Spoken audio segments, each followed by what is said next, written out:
Remue ménage. Remue ménage.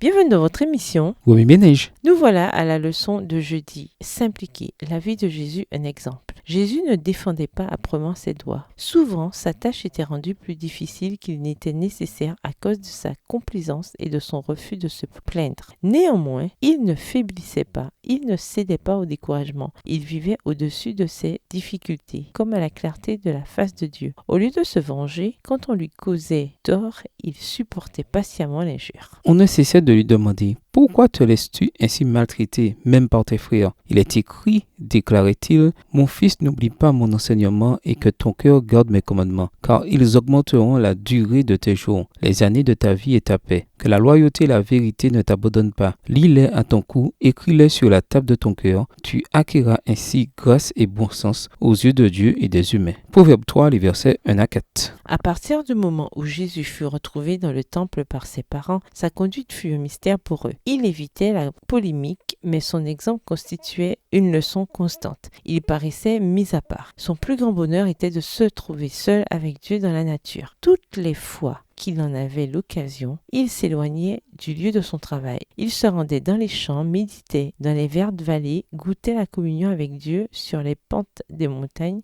ou au milieu des arbres de la forêt. Souvent, on pouvait le voir en un lieu solitaire, de bon matin, méditant, scrutant les Écritures ou en prière. Après 16 heures tranquilles, il rentrait au foyer pour reprendre ses tâches et donner l'exemple de la patience dans le travail. Texte tiré du livre Jésus-Christ au chapitre 9 à la page 71, livre écrit par Ellen G. White. Remue ménage, suite à l'étude de Daniel 6, en quoi ce chapitre s'applique-t-il dans votre vie? Quelles sont les applications pratiques que vous devez faire dans votre gestion du temps? Révisez le verset à mémoriser. En quoi s'applique-t-il à votre vie cette semaine? Au revoir. Et à demain si Dieu veut.